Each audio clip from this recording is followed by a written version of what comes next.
What is going on, guys? It is Wrestlelamia here, back with another video. It's time for a huge tag team main event as FTR defend the Ring of Honor and AAA Tag Team Championship against the Young Bucks.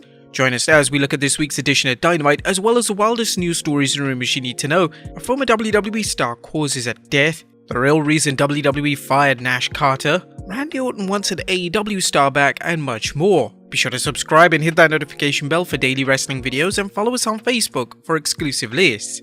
Now, as always, we won't recap the matches, but just look at the good, the bad, and the downright ugly. As always, we start off with the good as number 1, White Hot Wardlow. AEW has done such a superb build-up, teasing the day when MJF's former bodyguard Wardlow gets his hands on AEW's top villain.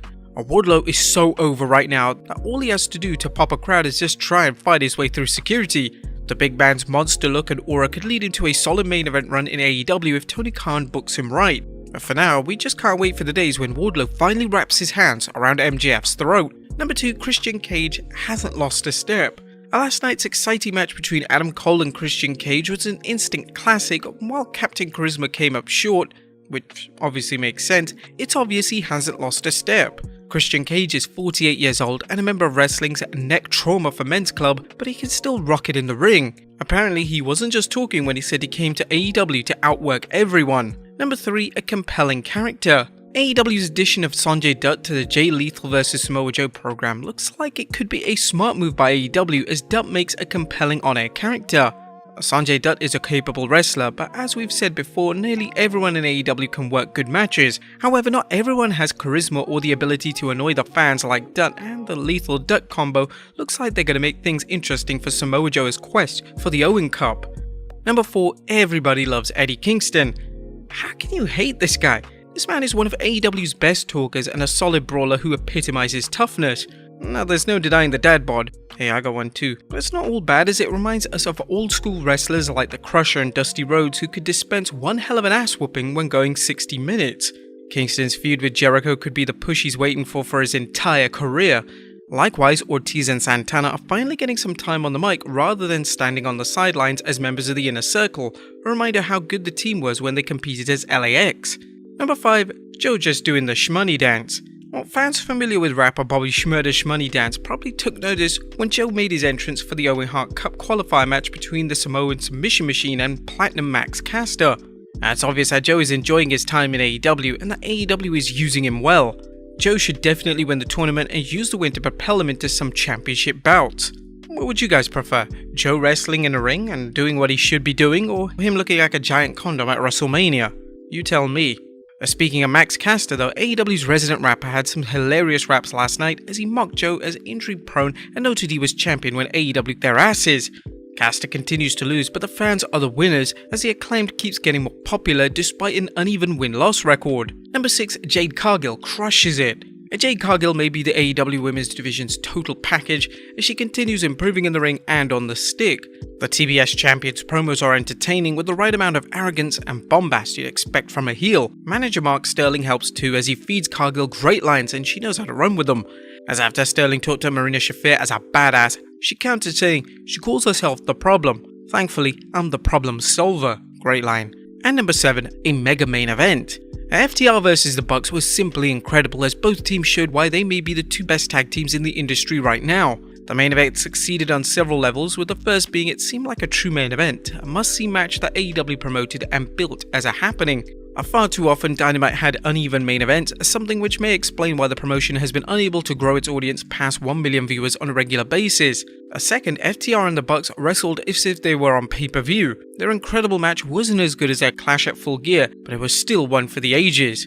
Also, major props to the announce team as Jim Ross and Tony Schiavone called this bout like the historic encounter it was, with good old JR commenting, "What you're witnessing is tag team history," and Tony adding, "You're never gonna forget this night." Damn right we won't. But that was good. What about the baddest? Number 1, great Khali booking. Last night's match between the Hardys and Butcher and Blade suggests that the fans expecting one last great run from Matt and Jeff in AEW may be disappointed, as Jeff is clearly dealing with the crushing combo of aging process and far too much wear and tear on his body, yet continues to try and perform like he's still in his 20s.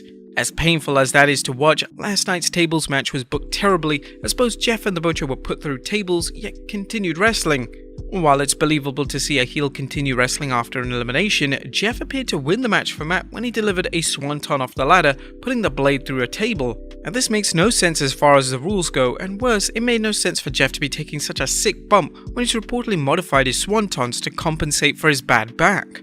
And there was nothing downright ugly as AEW put on a solid show, a reminder that the promotion needs to utilize its various stars rather than booking him into matches that, while entertaining in terms of ring work, lack a storyline to entice fans' interest. Last night's Dynamite was a return to form and hopefully a sign of things to come. What did you guys think of Dynamite last night? Let us know in the comments down below. Now let's move on to the news.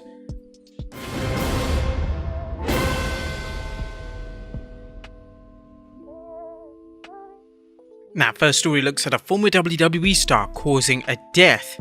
Atop of the news today is a report from TMZ Sports that a former WWE superstar was involved in a recent fatal automobile accident.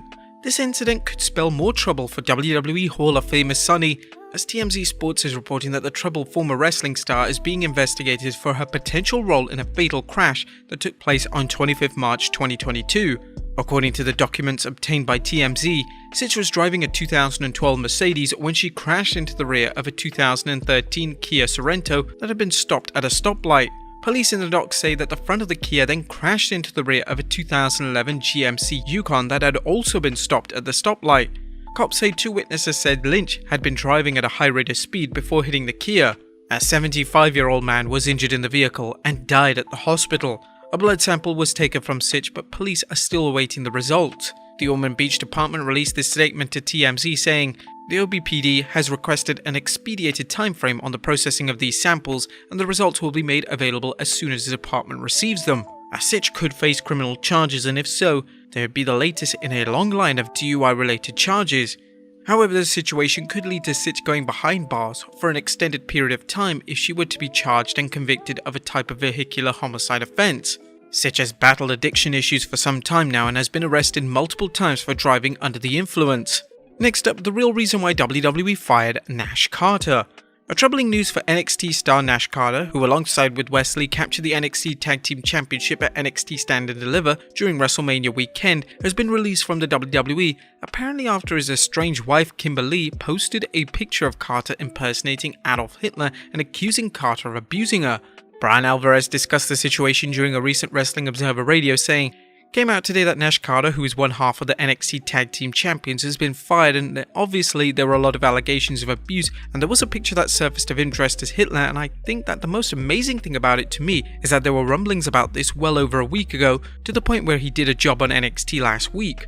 I thought, well, it's probably going to be the end of him. And then Saturday came, and they won the tag team titles, and now here we are, and he's been fired." Meltzer commented on what he sees as an odd situation and reaction from WWE.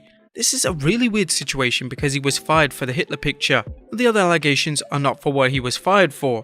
You have to understand Vince McMahon. Vince McMahon had allegations against him multiple times over the years. So if he is to believe that Carter is innocent, then he has to presume that other people that claims are made about may be innocent." Indeed, Wesley's wife Erica Lee has spoken about Nash Carter's innocence, tweeting, "#Justice for Nash Carter. I will not give up and I will continue to fight for my friend and his innocence. For those saying to release the text, I'd rather much have him bring it to the court for a slander and defamation case. This is only the beginning." Like any domestic situations, there are different accounts, with Carter's wife claiming she was physically abused, while Erica Lee seems to be suggesting these allegations and the sharing of the photo were a reaction to Nash serving his wife with divorce papers. She tweeted, "Just so everyone is aware, Nash Carter has been living with Wes and I for months ever since he was in hospital, which she checked herself into. He's actually been the one trying to avoid her and her mental abuse.